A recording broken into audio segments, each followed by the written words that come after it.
Hey guys, welcome back to part number 2 of this beautiful aircraft, the semi-second scale Saab Viggen. So in this part we're going to continue with the main assembly, to get the main bolt put together, and yeah, it's a great little kit, so let's go ahead and get started.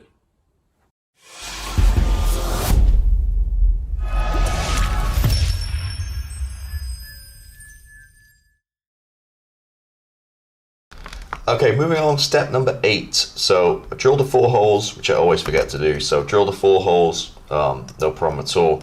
Now, here's the option to install this little guy, a little bit of detail, to cut out this strange shaped thing, and it just fits in the back. I don't know. This is one of those things where it's kind of like going to Vegas, know when to stop and when to carry on gambling. It's a small piece. Last time I built this, I didn't cut this out. It is well marked on here, but again, it is kind of weird shaped. So you do have a little wiggle room because the thing kind of goes over the back of it. So you know what? Go big or go home. Modeling, you only kind of get yourself better and improve by trying new things. So I'm going to make an attempt of cutting this kind of weird kind of shape out.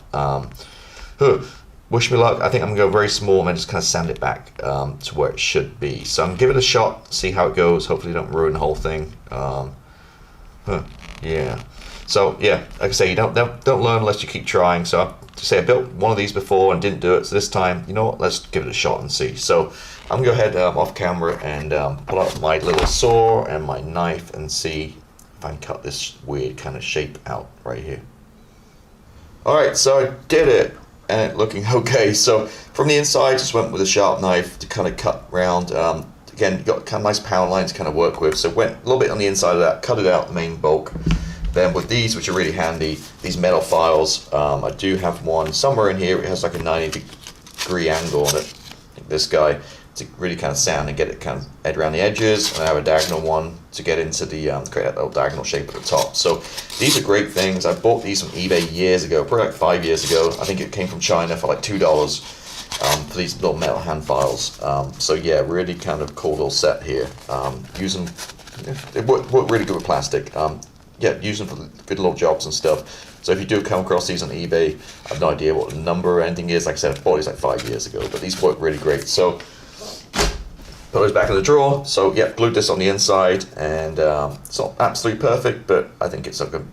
It's good to add a little bit of detail at least. So that's step 8 and 9 done. Now we're moving on to step number 7.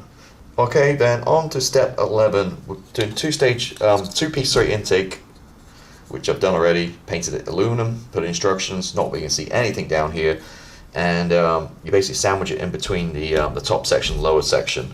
The placement is a little bit kind of vague. It's no real attachment points. So what I figured out is if you add the back panel here first, glue that on, and then when you put this in, it's going to be in the perfect spot. So painted this too, aluminum. I'm not going to bother weathering it or do anything because you're not going to see any of these fan blades. You're not going to look down here and see that at this scale. So get some of my Tamiya cement.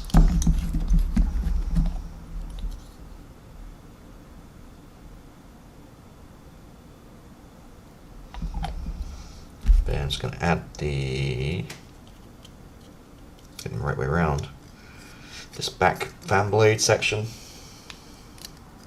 Again, let's see, you're not going to see nothing down there. But anyway, so that's done. So now what it means is when we come back and bring this together, we can get a good fit. Let this dry a little bit first. We can get a good fit with the bottom section right here.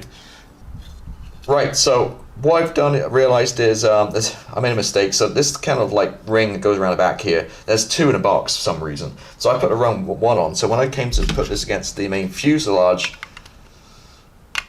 there was a gap. So make sure you use the right one instruction, which is G2, which is a few mil thick, so actually should fit perfectly. So if you somehow go to put it together and there's a huge gap in between, you're obviously using the wrong ring like I did. So no problem, I took it off, and we're fine. So now it's a case of just marrying up these two. This is from last week, the front part. We're just going to marry them two up and glue that together. So just 2 seconds while I get some cement. again, using the white top cement, the resin one. I just like this better than extra thin for putting like more bigger parts together.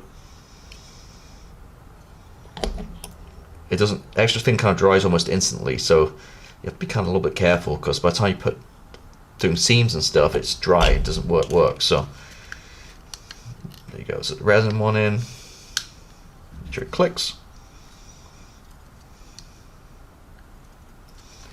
and then what you can do then is come back with your extra thin and just run down the seams to weld it together, and get some pegs.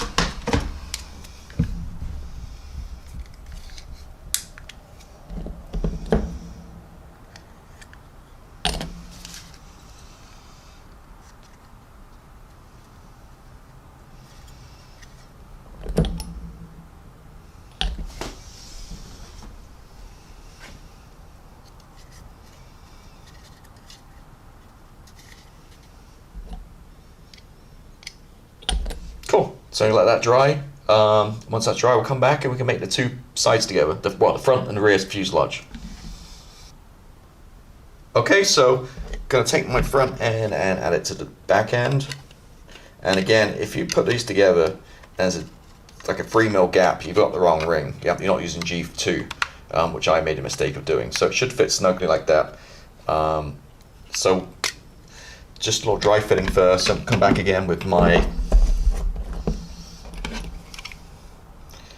white top cement, or if you're in the US, I think it's in a hexagonal box or jar. It's basically the resin, a thick resin version of the glue. Pretty liberal piece. And then I'm just going to kind of slot this in again. That's not going to fit. There it is.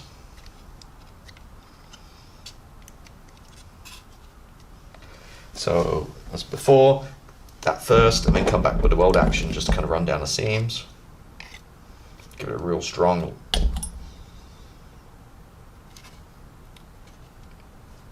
I'm just going to push it together a little and let it dry.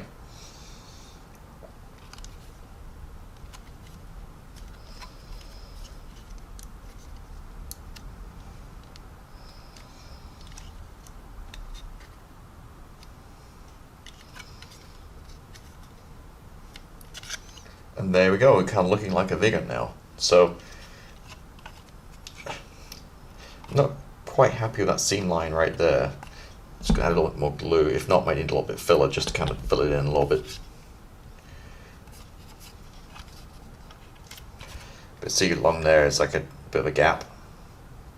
I think filler will probably fill it up. Sorry, primer will probably fill it up, but I'm just gonna kind of see if I can manhandle it a little bit into space, and then if not, I'm just going to come back with a little bit of filler. But yeah, we're looking good. So there you go. So what I'm going to do is I'm going to put that side, let it dry off, and then I think it's a good stopping point in the video. Next week we'll come back and we'll finish the assembly, add all the other little bits and the wing, the flaps, the nose, and all the pylons, that kind of stuff. So there she is. We got it together. Looking pretty good. No problems at all. It's a beautiful kit. So thanks for watching as always, and I'll see you next week. Have a great one. Bye.